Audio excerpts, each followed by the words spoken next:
As-salam alaykoum. Dans le Saint-Coran, l'histoire de Dul-Qarnayn est l'un des récits les plus fascinants et mystérieux. Mentionné dans la sourate Al-Kahf, cet homme pieux et puissant a entrepris un voyage extraordinaire qui l'a conduit jusqu'aux extrémités du monde. C'est au cours de ce périple qu'il a construit une barrière colossale entre deux montagnes pour emprisonner une nation corrompue et destructrice, Ya'juj et Ma'juj. Selon le Coran, des peuples se sont plaints auprès de Dul-Qarnayn. Ô Dul-Qarnayn, Ya'juj et Ma'juj commettent des ravages sur la terre. Pourrions-nous te verser un tribut afin que tu construises une barrière entre nous et eux? Sourate Al-Kahf, verset 94. Dul-Qarnayn refusa tout paiement, mais accepta d'ériger un mur solide fait de blocs de fer, scellé avec du cuivre fondu. Ce mur, dit-il, tiendrait jusqu'à ce qu'Allah décide de le faire tomber. Ce récit soulève de nombreuses questions. Qui sont Ya'juj et Ma'juj? Où se trouve ce mur aujourd'hui? Et surtout, sont-ils encore enfermés ou déjà libérés dans notre monde moderne?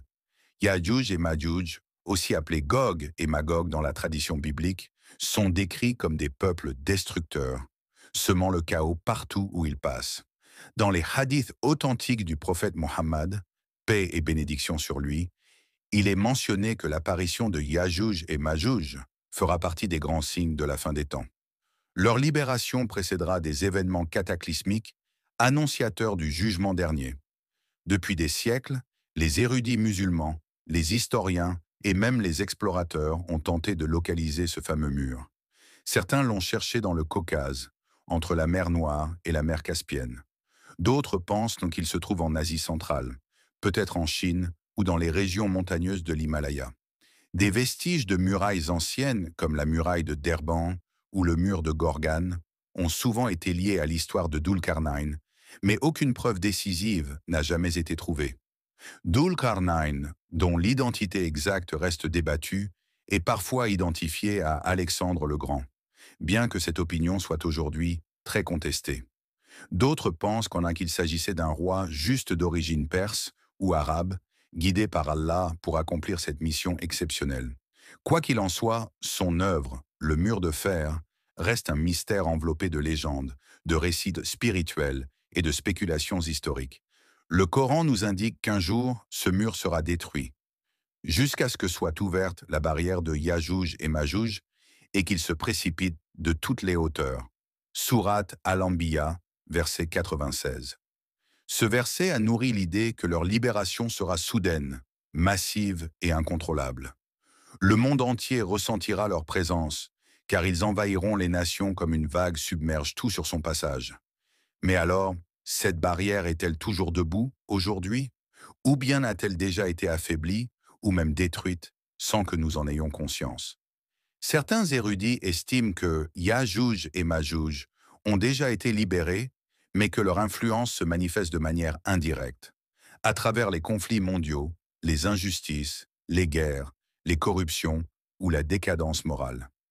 D'autres restent fidèles à une lecture littérale, affirmant que ces peuples sont encore enfermés, attendant le moment divin de leur apparition. Dans plusieurs hadiths rapportés par des compagnons du prophète, il est mentionné que Ya'juj et Ma'juj creusent chaque jour pour s'échapper, mais qu'ils échouent toujours au dernier moment, jusqu'au jour où Allah leur permettra de réussir. Ce détail nous pousse à penser que leur libération est inévitable, mais encore à venir. Leur apparition fera suite à d'autres signes majeurs, comme le retour de Issa, Jésus, paix sur lui, ou la venue du Dajjal, l'Antéchrist. Le lien entre le mur de Dul-Qarnayn et notre époque soulève aussi des interrogations géopolitiques. Certains chercheurs modernes ont essayé de lier Ya'juj et Ma'juj à des civilisations anciennes ou actuelles, voire à des empires. D'autres, plus symbolistes, pensent que ces peuples représentent les forces de la corruption et de la rébellion contre les lois divines. Mais ces interprétations, bien qu'intéressantes, restent spéculatives. Une question profonde se pose. Pourquoi Allah a-t-il choisi de mentionner cette histoire dans le Coran? Pour nous éveiller à la réalité des dangers invisibles? Pour nous rappeler que toute oppression sera stoppée par une justice divine? Ou pour nous avertir que la fin des temps approchera avec des épreuves terribles, mais aussi la possibilité d'un salut pour ceux qui croient et patientent? Le mur de Dul-Qarnayn nous enseigne plusieurs leçons. D'abord, que la foi et l'effort peuvent ériger des protections contre le mal.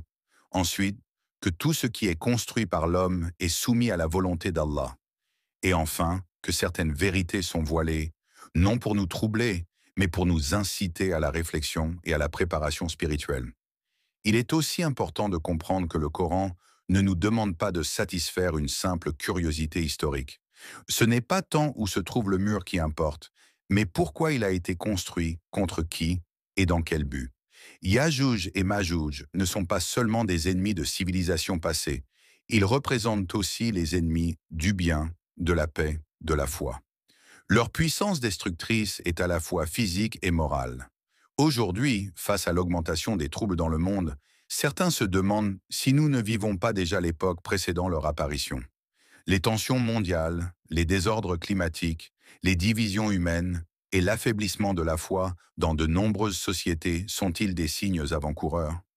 Seul Allah connaît l'heure exacte, mais les croyants sont appelés à rester vigilants, à renforcer leur foi et à se préparer intérieurement. Quand viendra le temps de Yajouj et Majouj, aucune armée ne pourra les arrêter, à l'exception d'un décret divin. Selon les hadiths, c'est par une intervention d'Allah qu'ils seront détruits, après avoir semé terreur et désespoir. Cette intervention marquera une des dernières étapes avant la fin définitive de ce monde. Alors que la science et la technologie tentent de tout expliquer, certains mystères comme celui de Dulkarnain et de son mur résistent à toute analyse. Peut-être est-ce une manière divine de nous rappeler nos limites. Peut-être est-ce aussi un rappel à l'humilité et à la foi, en des réalités invisibles, mais bien réelles. En conclusion, le mur de Dulkarnain n'est pas un simple récit ancien. Il est un signe, un avertissement et un symbole de la puissance divine face au mal.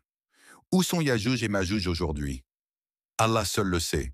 Mais nous, en tant que croyants, devons nous préparer non par la peur, mais par la foi, la prière, la droiture et la recherche,